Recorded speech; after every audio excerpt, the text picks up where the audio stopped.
이 설교를 통해서 스토리에 대한 이야기는 벌써 말씀을 드렸습니다. 여러분, 근데 우리 삶에 있어서 안타까운 일이 있어요. 우리 삶에 있어서 참 안타깝다 하는 일들을 경험하게 되는데, 그게 무엇이냐면 삶에 원치 않은 일들을 만나는 거예요. 원하지 않는 일들을 만나는 그런 때가 있어요. 그런 경험을 할 때가 있어요. 여러분, 지금 여기 강도 만난 사람이 사실 강도 만날 것에 대한 기대가 있었습니까? 그것을 예측할 수가 있었습니까? 전혀 없었습니다.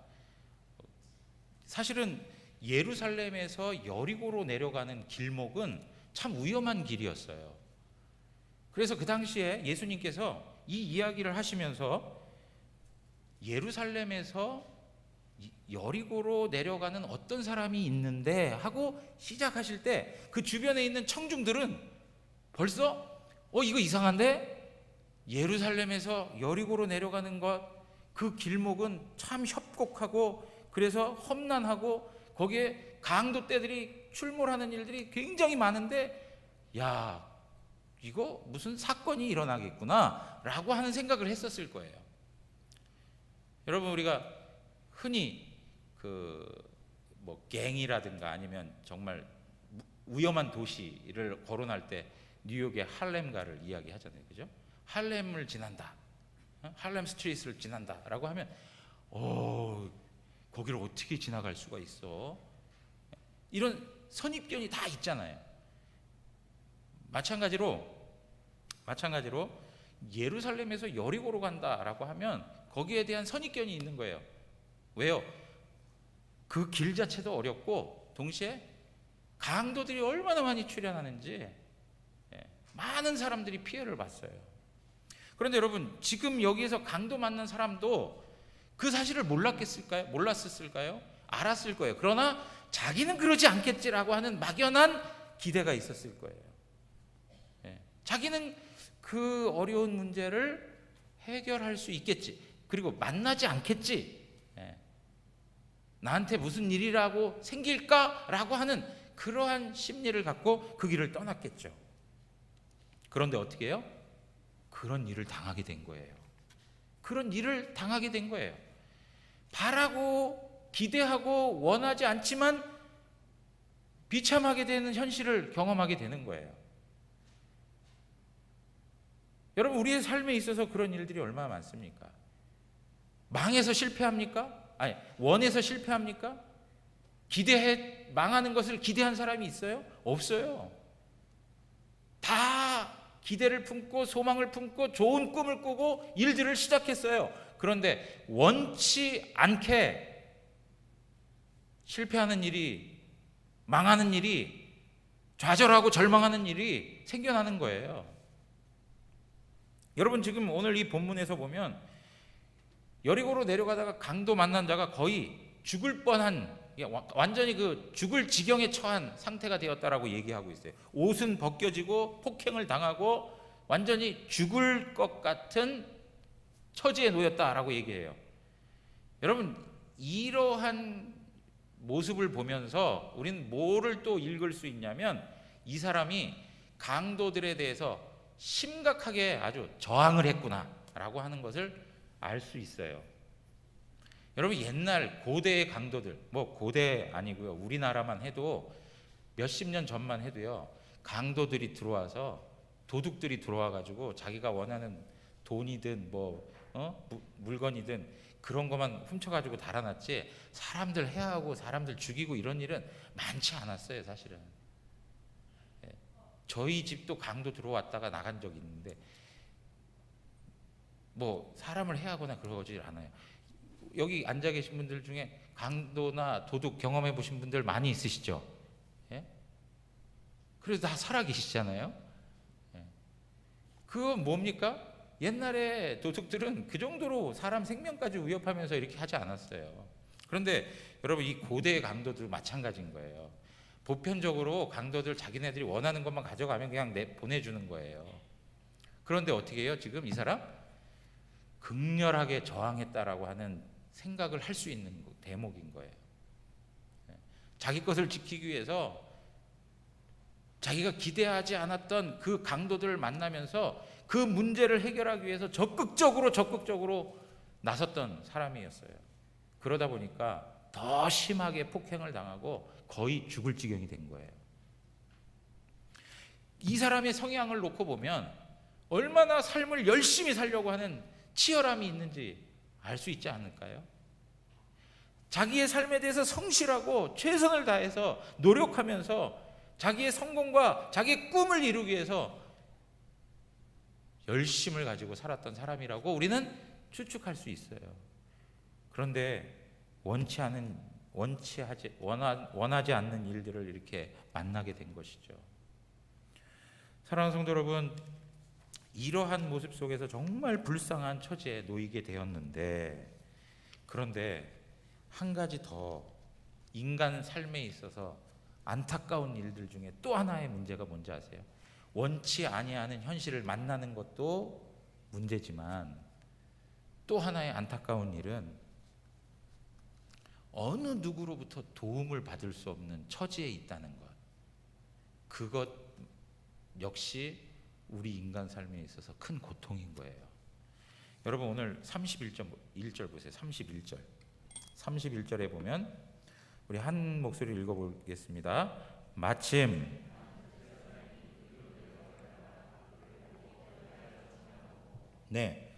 마침 그러면 여러분 뭘 기대하겠어요? 지금 예수님께서 이렇게 그 스토리를 이야기하다가 마침 한 제사장이 이렇게 얘기를 하셨다고 치자고요. 그럼 여러분들 무엇을 기대하시겠어요? 마침 한 제사장이 나타나가지고 그를 보고 그를 도와줬다, 아니면 그를 구해줬다, 뭐 이런 기대를 할 수 있잖아요. 그런데 마침 한 제사장이 나타났는데 어떻게 했어요? 피하고 지나갔다는 거예요. 이게 뭐야 도대체?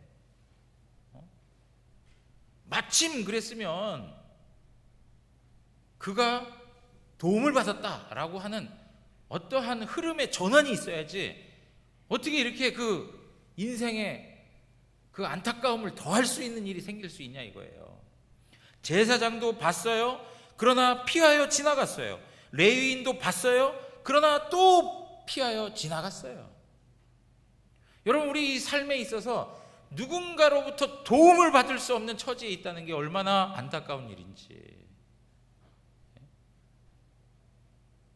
누군가로부터의 도움을 받을 수 있다는 것.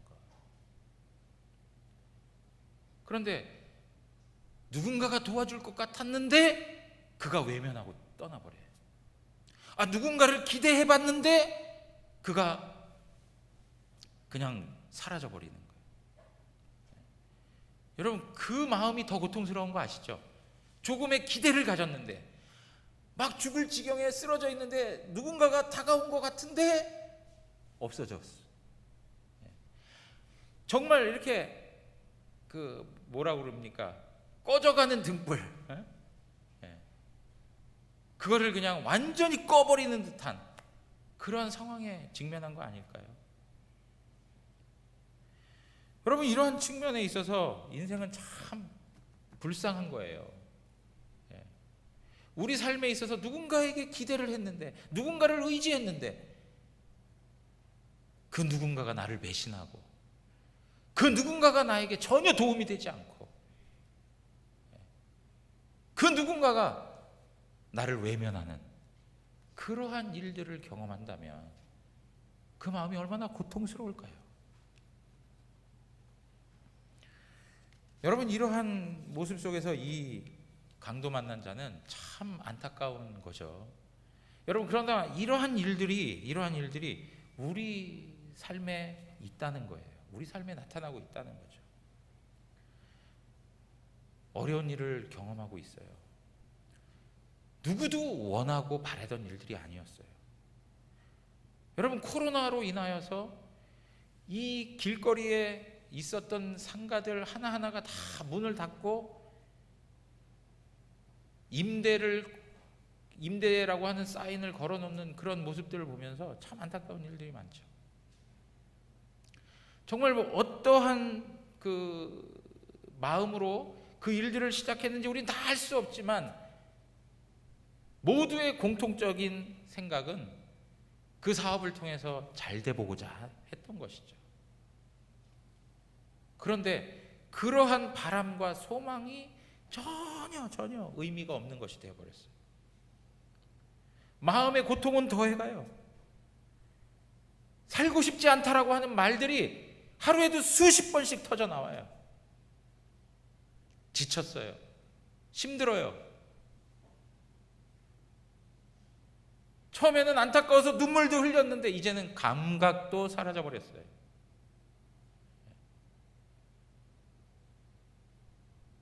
그러한 사람들이 우리 주변에 계속적으로 생겨나고 있어요. 어디로부터 온 코로나인지 누구를 원망할 수도 없고 탓할 수도 없고,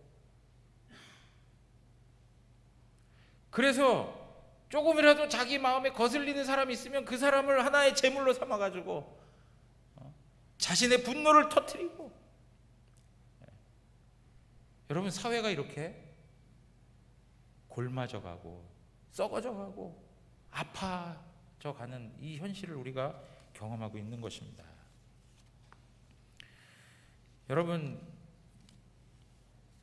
이러한 모습에서 이 제사장과 이 레위, 정말 강도 만난 자를 도울 수 있는 그 위치에 있었음에도 불구하고 그들은 그 사람을 외면해 버렸어요.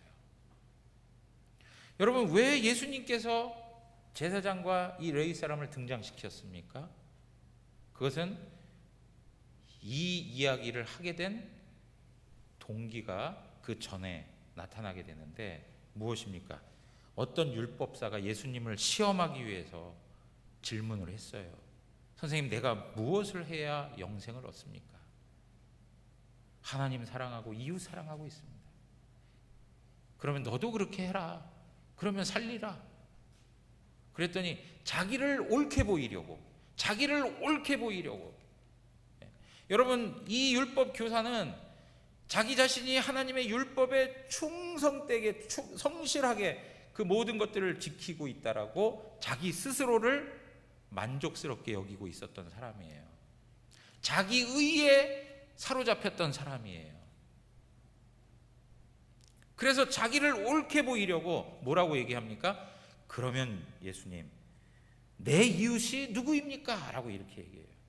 내 이웃이 누구입니까? 여러분, 이 율법 교사의 이웃관을 볼 수 있는데 그의 이웃은 누구냐면 자기 중심으로부터 시작하는 이웃이에요. 자기에게 있어서 가장 가까운 사람이 자기의 이웃이 되는 거예요. 나에게 관계가 되어 있고 나하고 친분이 있고 나에게 도움이 되고 나하고 거래가 있고 나하고 뭔가 소통이 있었던 그 사람이 이웃이 되는 거예요. 나하고 조금이라도 나눔이 있었던 그 사람이 나한테 이웃이 되는 거예요.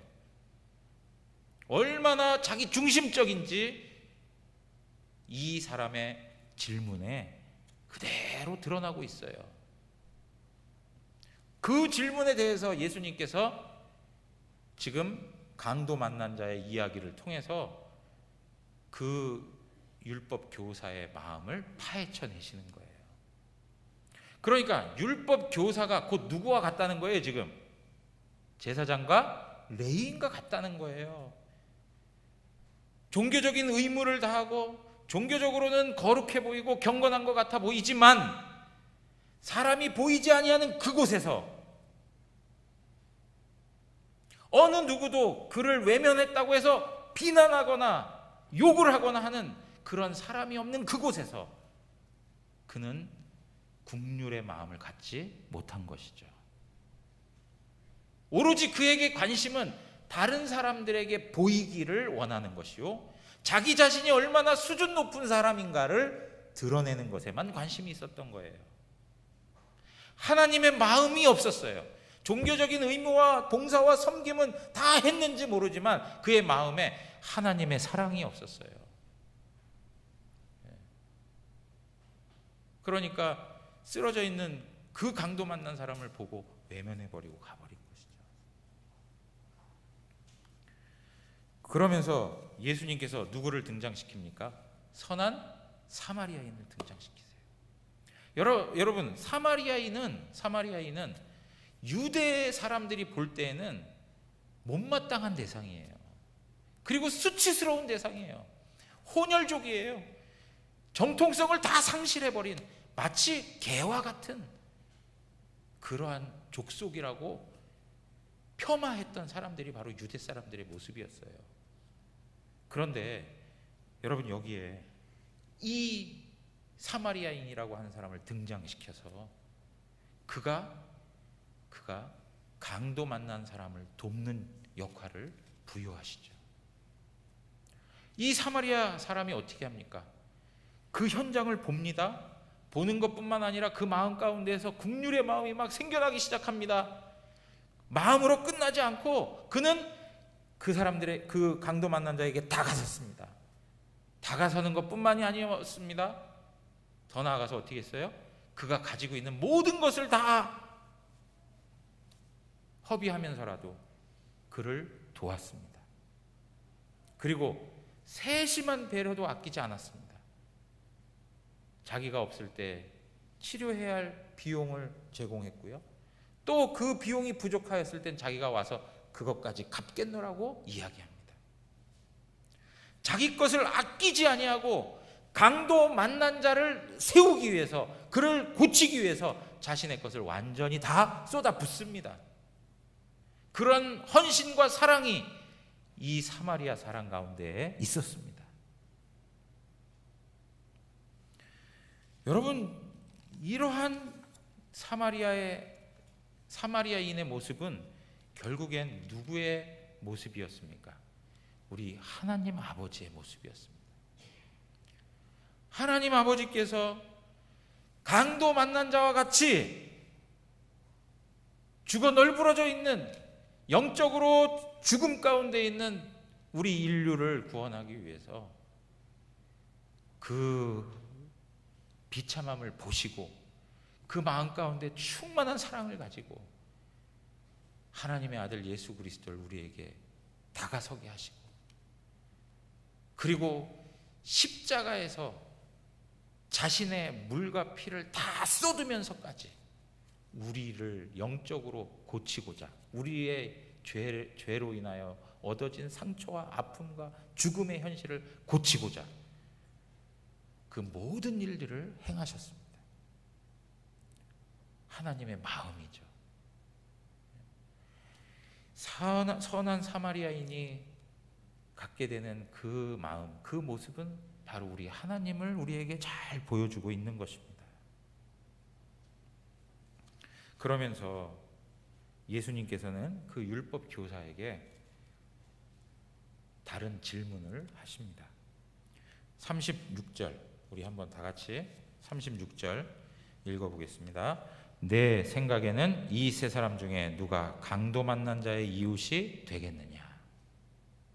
여러분, 율법 교사는 누가 나의 이웃입니까? 라고 얘기했어요. 자기 중심적이에요. 자기에게 유익이 돼야 돼요. 그리고 자기하고 친분이 있었어야 돼요. 자기하고 아는 사람이 자기의 이웃이에요. 자기가 가지고 있는 선을 넘어서면 이웃이 아닌 거예요. 사마리아인 이웃이 될 수가 없어요. 그런데 여러분, 사마리아인은 어떻습니까? 자신들을 욕하고 수치스럽게 생각하는 그 원수 같은 유대인들일지라도 어떻게 해요? 그 생명, 그가 지금 당장 필요로 하는 그 생명을 구원하는 것에 선을 두지 아니하고 자신의 것을 아끼지 아니하고 그를 도왔죠. 그러면서 예수님이 우리에게 해준 말이 그거죠. 누가 강도 만난 자의 이웃이 되었느냐? 누가 강도 만난 자의 이웃이 되었느냐? 누가 나의 이웃입니까가 아니라 누가 그 강도 만난 자의 이웃이 되어줬느냐, 이 문제를 논하고 있어요. 나 중심적이 아니에요. 강도 만난 사람 중심에서 이웃이 누구인가를 묻고 있는 거예요. 사랑하는 성도 여러분, 오늘 우리가요, 누군가를 섬기고 누군가를 도울 때 그 사람의 필요를 볼 줄 알아야 돼요. 그 사람 중심에서 우리가 이웃이 되어줘야지, 우리의 중심에서 그가 이웃이 되기를 바라는 마음은 아니에요. 그러므로 우리가 정말 선한 이웃으로서의 역할을 감당한다 할 때의 가장 중요한 포인트는 뭐냐? 그 사람의 필요가 무엇인지를 확인하는 거예요. 여러분, 강도 만나가지고 생명을 잃을 수 있는 그 사람에게 있어서 가장 필요한 게 뭘까요? 생명을 구원받는 거죠.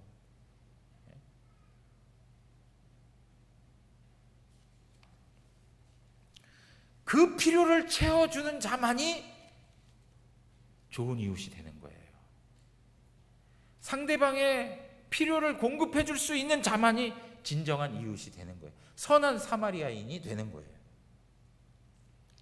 여러분, 제가 예전에 입양에 대한 이야기를 한번 말씀드렸는데, 제 친구 목사님이 저에게 그 한마디 전해줬던 그 말, 그게 뭐냐면, 우리 부모가 아이가 필요해가지고 입양하는 게 아니다. 아이에게 부모가 필요하기 때문에 입양하는 거야. 우리 부모된 입장에서 아이가 필요하기 때문에 우리가 입양하는 게 아니고, 아이에게 있어서 부모가 필요하기 때문에, 아이에게 있어서 믿음의 부모가 필요하기 때문에 그 아이를 입양하는 거야. 여러분, 우리의 삶에 있어서는 항상 나의 필요를 생각하고 그것을 채워줄 자가 나의 이웃이라고 생각하면서 살아가면서 우리가 경험해가고 있지 않습니까? 그러나 주님께서 원하시는 것은 뭐냐면, 다른 사람의 필요가 무엇인가 하는 것을 보는 거예요. 사랑하는 성도 여러분, 오늘 우리가요, 코로나 때문에 원치 아니하는 일을 경험하고 원치 아니하는 절망과 그 좌절 속에서 정말 낙심한 사람들을 보고 있어요. 우리 주변에 정말 지치고 고난 사람들이 참 많아요. 물론 목사님, 우리도 지쳐 있어요. 우리도 고뇌해요. 맞는 말씀이에요. 그런데 여러분, 늘 말씀드리는 거지만 하나님 없이 살아가는 사람들의 고통이 얼마나 클까요? 우리가 하나님 믿으면서도 이 세상 살아가는 게 버겁다고 할 때가 많은데, 하나님 없이 사는 사람들의 인생 속에 찾아오는 두려움과 좌절과 절망이라는 것은 이루 말할 수가 없는 거예요. 그러한 이들에게 위로자가 필요해요. 격려자가 필요해요. 그들의 눈물을 좀 닦아줄 수 있는 사람이 필요해요. 그들이 하소연하는 그 이야기를 들어줄 수 있는 사람이 필요한 거예요. 세상은 그걸 할 수가 없어요. 시대마다 어렵고 힘들 때에 하나님의 교회가 세상의 소망이었어요. 하나님을 믿는 성도들이 그 세상에 절망하는 사람들에게 소망을 던져줬어요. 위로해줬어요. 격려해줬어요. 예수 그리스도의 복음을 통해서 그들을 생명으로 인도했어요.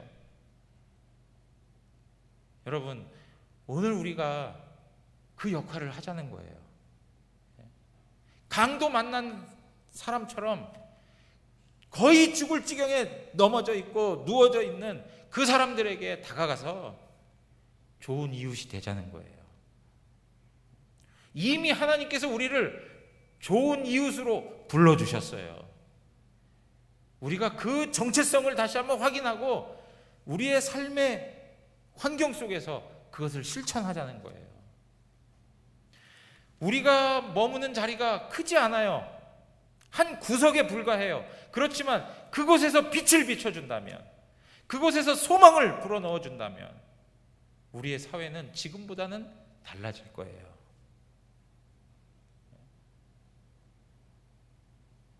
말 한마디로 다른 사람에게 영향을 끼칠 수 있다고요. 여러분, 제가 아들이 군대를 가다 보니까 군대 보낸 엄마들이 하는 것처럼, 아버지가 하는 것처럼 더 캠프라는 그 앱이 있더라고요. 그래가지고 군대에서 진행되는 내용들, 또 우리가 편지, 인터넷 편지 거기다가 보내면 그걸 또 출력해서 애들한테 다 보여주더라고요. 그런데 거기에 보면 자유 게시판이 하나가 있는데, 지난주 중에 한 가정에서 그 아이를 잃었어요. 심준용 상병이라고 그래요. 상병. 그 상병이 훈련을 뛰다가 열사병 때문에 사망하게 되는 사건이 있었어요. 그래서 그 엄마가 그 아들을 기억하면서 글을 쫙 썼어요.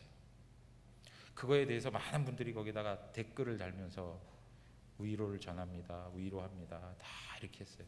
근데 이제 그 글 쓰는 것 위로 다른 분들이 새 글을 쓰잖아요. 이렇게 새 글을 쓰니까 그 새 글에 뭐가 있냐면, 우리 아들 안 다치고 잘 있다니까 너무 감사해요. 아니면 뭐 우리 아들 지금 잘 건강하게 전역을 했어요. 막 이렇게 얘기를 하니까 이제 그 심준영 군 어머니의 마음을 헤아리는 사람들이 또 글을 쓰기 시작하는 거예요. 뭐라고 쓰냐면, 오늘 하루만큼은 글 쓰는 걸 자제해 주시고 우리가 같이 그를 위로해 주십시다. 그런데 사람들이 밑에 글을 보지 않고 그냥 막 글쓰기를 하니까 밑에 무슨 글이 있는지 모르고 그냥 글을 쓰는 거예요. 그분들도 의도가 없는 거죠, 사실은. 글을 쓰는데 자꾸 글을 쓰니까 이제 사람들이 점점 감정이 좀 격해져 가는 거예요. 아니, 조금 그 생각을 좀 자기 자식만 기하냐, 우리 자녀를 잃은 분의 마음을 좀 같이 헤아려 주자는데 왜 그렇게 자꾸 글을 쓰냐, 막 이렇게 글들이 올라오는 거예요. 그러던 중에 한 자매가 남자친구가 군대를 갔는데, 군대 가고 나서 확인해 봤더니 자기가 임신을 했다는 거예요. 근데 자기가 상의할 어른이 없어서 여기에다가, 정말 죄송하지만 여기에다가 한번 글을 올립니다 하고 글을 썼어요. 그랬더니 거기에다가 이제 아이를 잃은 어머님에 대한 그런 마음도 있는 분들 있지 않습니까? 그러니까 또 글을 또 올리니까 거기다 왜 지금 여기다 글을 또 올렸냐 뭐 하면서 또 그냥 비난을 하고, 그 다음에 도대체 생각이 있는 거냐 없는 거냐, 여기다 올려봤자 그게 무슨 답을 얻을 수 있냐, 그러면서 이제 막 공격을 또 했던 모양이에요. 근데 이 자매가 글을 당장 삭제해 버린 거예요. 그리고 나니까 그렇게 쓴소리 했던 사람들이 미안해가지고 말이죠, 그 사람 다시 좀 연결이 됐으면 좋겠다, 다시 우리에 들어와가지고 우리 마음을 좀 헤아려 줄 수 있는 글을 좀 봤으면 좋겠다, 정말 미안하다, 다시 한번 자기한테 개인적으로 연락을 해준다면 내가 정말 같이 마음을 나눌 수 있겠다, 뭐 이런 글들을 막 다는 거예요. 여러분, 이제 제가 왜 이 말씀을 드리냐면, 거기에도 이렇게 보면 결국은 그거예요. 마음을 공감해 주는 것이 필요하다는 거죠. 그 어린 자매가 자기도 당황스러우니까 누구한테 얘기할 수도 없고 해서 거기다 글을 올렸는데, 몇 명이 거기다 대고 생각이 이렇게 없냐, 뭐 여기다 올려봐야 무슨 답이 나오냐 막 이러고 하니까 그냥 내려버린 거예요. 그리고 나서 그 자매가 어떤 상처와 아픔 때문에 또 다른 어떤 일들을 할까봐 또 염려가 돼가지고 말이죠. 여러분, 우리가 이러한 현실들 속에서 사실 누군가의 그 아픔을 같이 공감해 주는 거, 누군가의 아픔을 좀 들어줄 수 있는 거, 이런 일들 하나하나가 너무나도 절실한 때인 것 같아요. 아이를 잃은 부모의 마음을 같이 헤아려 주기도 하고, 정말 난감한 상황, 당황스러운 상황을 경험하고 나서 그것을 도움받으려고 하는 그 사람들의 마음을 또 헤아려 줄 수 있는 그런 마음들, 여러분, 그거 누가 하겠습니까? 하나님께서 우리 대구영안교회 그 일을 부탁하신 거예요. 그래서 우리가 좋은 이웃으로서 그 역할들을 감당하자는 거예요. 여러분 한번 보여주십시오. 자, 나는 좋은 이웃입니다라고 하는데 우리가 어떠한 방법을 가지고 좋은 이웃으로서의 삶을 살 수 있을 건가? 자, 첫 번째, 말을 통해서 할 수 있어요. 격려할 수 있고 칭찬할 수 있고 또 뭐요? 축복하는 말 할 수 있고 위로해 줄 수 있는 말들을 할 수 있어요. 여러분, 이 기간을 통해서 우리의 언어 생활이 완전히 좀 바뀌었으면 좋겠어요. 여러분, 다시 한번 서로 보시면서 집사님 오늘 참 괜찮아 보이세요. 이거 한번 인사해 줘 보세요. 서로 참 괜찮아 보이세요. 자, 여러분 보세요. 우리가 살면서 누군가가 한마디 칭찬해 주는 말이 우리의 길을 살려준 적 있어요, 없어요? 있으세요, 없으세요? 있다고요. 그 말이 바뀌어야 돼요, 우리가. 그 다음에 두 번째, 뭡니까? 대상에 물질을 나누는 거예요. 뭐 음식을 나누든지 뭐 우리가 가지고 있는 것들 있잖아요. 아주 작은 것들부터 하나하나 서로 나누면 좋겠어요. 그냥 내 것만 챙기지 말고 나눴으면 좋겠어요. 택배 기사 분들에게 얼음물 하나 이렇게 만들어 가지고 하나 전달해 드리고, 이런 것들 하나하나가 다 아주 귀한 일들이에요.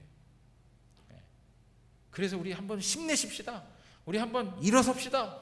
우리 한번 이 코로나 잘 극복해 봅시다. 격려해 줄 수 있었으면 좋겠어요. 그 다음 뭡니까? 대상의 필요를 채워줘요. 대상의 필요. 그분들이 정말 필요로 하는 게 뭔지 그런 것들을 잘 살펴가지고 섬겨줘요. 그리고 재능 기부, 내가 가지고 있는 재능으로 뭔가를 섬길 수 있는 것들이 있으면 적극적으로 그 일들을 하자 이거예요. 그리고요, 마지막으로 아주 중요해요. 이게요, 요새는 자기 이야기만 하려고 하고 들어주는 사람이 없어요. 여러분, 누군가 만나가지고 질문 하나 던지시고 들어주기만 해도 좋겠어요. 들어주기만 해도. 대화를 오고 가면서 그 상대방이 하는 이야기들을 그냥 들어주기만 해도 격려가 되고 힘이 돼. 들어줄 사람이 없어요. 하소연을 하고 싶은데 그걸 들어줄 사람이 없어요. 그래서 좀 들어주는 그러한 삶의 모습들이 우리 안에 있으면 좋겠어요. 자, 그 다음 또 넘겨보세요. 자, 그런데요, 여러분 들어오실 때 전부 다 봉투 하나씩 받으셨죠? 거기에 4만 원이 들어가 있어요. 정말 귀한 헌금으로 여러분들에게 다 지급이 된 거예요. 여러분, 이 4만 원을 가지고 내가 이웃들이 A, B, C, D, E, F, G 이렇게 쭉 있는데 그 중에 한 분을 떠올려 보세요. 내가 밥 한 끼 대접하고 싶다. 근데 이분한테 밥 한 끼 대접해서 이분을 좀 격려하고 싶다 하는 분이 있을 수 있어요. 저는 B를 선택했어요. 그래가지고 그 B에게 우리 밥 한 끼 먹자 하고 만나서 식사를 대접하고 그분을 격려해 주시고 그분의 이야기를 들어주시고 그분을 응원해 주세요. 주님의 마음으로, 그리고 교회가 대접해야 할 것을 교회의 마음으로 잘 섬겨주셨으면 좋겠어요. 뭐 이렇게 얘기하시라는 거 아니에요. 이거 교회에서 하라고 해서 하는 건데 이런 지식을 하지 말라 이거예요. 지혜롭게 하세요. 지혜롭게 하셔서 정말 너하고 같이 밥 먹으면서 함께 시간 좀 보내고 싶어서 그러면서 좋은 교제를 좀 해갔으면 좋겠어요. 그리고요, 다른 A, B, C 그 B까지 포함해서 다른 모든 사람들에게 앞에서 말씀드렸던, 그 다음 넘겨주세요. 앞에서 말씀드렸던 그러한 방식을 통해서 계속적으로 좋은 이웃의 역할을 감당해 주세요. 그러면 우리의 삶의 환경이 조금이라도 바뀔 수 있어요. 어떤 변화들이 일어날 수 있어요. 여러분들은 좋은 이웃입니다. 그래서 그 다음 보여주시면 작은 것부터 실천하세요. 아주 작은 것부터, 큰 거 하려고 하지 마시고 작은 것에서부터. 제일 중요한 건 내 언어 습관이 바뀌어지는 것. 작은 것에서. 그 다음에 또 뭐예요? 여러분, 이러한 나눔은 다른 사람하고 또 나눌 때 더 큰 기쁨이 생겨요. 제가 사실은 이런 일들을 하면서도 늘 고민스러운 게 뭐냐면, 우리 죄성이 있기 때문에 알아서 하세요 그러면 알아서 할까요, 안 할까요? 예? 좋은 이웃으로서 알아서 잘 좀 해보세요 그러면 하세요, 안 하세요? 참 하기 어려워요. 예, 게으름이 있어요. 인간 본성 안에 죄성이 있기 때문에 쉽지 않아요. 그래서 어떤 교회들은 그것을 강요하면서라도 하실 수 있도록 제도적으로 뭔가를 막 이렇게 만들어 놔요. 뭐 예를 들면 구역별로 누가 선행을 얼마나 했는지 이런 거 막 도표 그려가지고. 예? 여러분, 제가 그렇게 하는 거 보면 좀 수준 떨어져요. 예. 우리가 그렇게 할 일은 아니잖아요. 예. 그래서 여러분들이 그런 섬김의 일들을 구역 식구들 카톡 안에서 서로 나누셨으면 좋겠어요. 나누셔서 다른 분들도 그 섬김을 통해서 또 배워서 또 그 일들을 행할 수 있도록 서로가 격려해가면서 소통하면서 나누면서 이 일들을 좀 풍성하게 만들어 갔으면 좋겠어요. 뭐 페이스북도 좋고요. 그 다음에 그런 모든 SNS를 다 동원해가지고 서로 격려해 가시면 좋을 것 같아요. 자, 그 다음에 또 한 가지 뭡니까? 관계를 세우는 것에 1차적 목적을 두셔야 돼요. 좋은 이웃이 되는 것에 1차적 목적을 두셔야 돼요. 어떤 분들은 질문을 해요. 목사님, 전도해서 교회로 안내하라는 말입니까? 여러분, 우리 성도의 삶에 있어서는 모든 것을 해도 항상 복음을 통해서 주님께로 인도하는 게 최종적인 목적이에요. 그러나 그거는 지금 우리가 해야 할 당장의 목적이 아니에요. 지금은 좋은 이웃으로서의 역할을 하자는 거에 중요한 목적이 있어요. 예. 그러니까 여러분들 삶에 있어서, 여러분 직장 속에서, 여러분들 가정 속에, 지역 속에서 여러분들이 만나는 사람들에게 정말 좋은 이웃으로서 그들을 위로하고 격려하는 사람이면 돼요. 그러다가 그분들 중에 조금씩 마음이 열려서 복음에 대한 이야기들을 오고 가게 되고, 그리고 복음에 대해서 설명해 주기를 바랄 때 잘 설명해 주시고 또 교회로 인도할 수 있는 그런 상황들이 된다면 안내해 주세요. 그 다음에요, 9월 13일이라고 하는 거는 제가 볼 때 추석 전주간이에요. 추석 전주간인데, 그 추석 전에서부터 해가지고 그때부터는 우리 주변에 있는 분들에게도 당신도 우리와 같이 위로자가 됩시다. 당신도 우리와 같이 격려자가 됩시다. 당신 주변에 당신이 다른 사람을 격려하고 세울 수 있는 그러한 현실이 너무나도 많습니다. 당신도 이 일에 같이 합시다. 해가지고 이 운동을 좀 더 확산시켜 갔으면 좋겠어요. 네. 그래서 여러분, 추석 때 또 누굴 만날까요? 가족들도 만날 거 아닙니까? 가족들 만났을 때도 또 설명하고 또 소개하고 해서 우리의 이러한 좋은 일들이 우리 안에서만 이루어지는 것이 아니라 이 사회까지 영향력 있게 확산될 수 있도록 우리가 계속적으로 함께 해갔으면 좋겠어요. 여러분, 그래서 어저께 구역장님들 통해서 포스터 그 구역장님들에게 안내해드리면서 구역 식구들에게 다 보내주십사 하고 말씀을 드렸어요. 그것을 카톡 사진에도 좀 올려놓으셔서 서로 다 볼 수 있도록. 그래서 이 일들이 실질적으로 계속 우리 머릿속에서 떠나지 않고 우리 안에서 하나의 문화로 세워져 갈 수 있도록 여러분들이 함께 해주셨으면 좋겠어요. 그런데 이 일을 하는데 아주 중요한 건 뭐냐? 기도와 더불어 해야 돼요. 기도하지 아니하면 하나님의 은혜가 되지 않아요. 우리의 공로, 우리의 선행, 이런 것으로만 생각될 뿐, 혹은 율법적 행위로 끝날 것일 뿐, 하나님의 은혜가 고백되지 않아요. 여러분, 하나님의 은혜로 하는 겁니다. 여러분들 기도해 주세요. 그래서 릴레이 기도 반드시 일주일에 한 번씩은 예배당 나와서 기도하겠다. 예. 드라마 한 번 보지 마세요. 예. 영화 한 편 보지 마시고요. 낚시하러 한 번 가지 마세요. 예. 여러분들이 꾸준히 하는 운동 1시간 줄이세요. 예. 잠자는 거 1시간 줄이세요. 예. 그래서 우리 학생들, 청년들, 우리 어린 자녀들까지 같이 나와서 개인적으로 기도하고 하나님 앞에 은혜를 경험하는 그런 시간들이 되었으면 좋겠어요. 사랑하는 성도 여러분, 보상을 바라고 하는 것이 아니라 정말 하나님께서 기뻐하시는 삶이기 때문에 우리가 감당하는 것입니다. 오늘 우리 대구 영안교회를 통해서 이러한 일들이 아름답게 이 사회 속에 퍼져가고 또 하나님의 선한 열매들이 곳곳에서 일어나기를 주님의 이름으로 축원합니다. 우리 다 같이 일어나시겠습니다.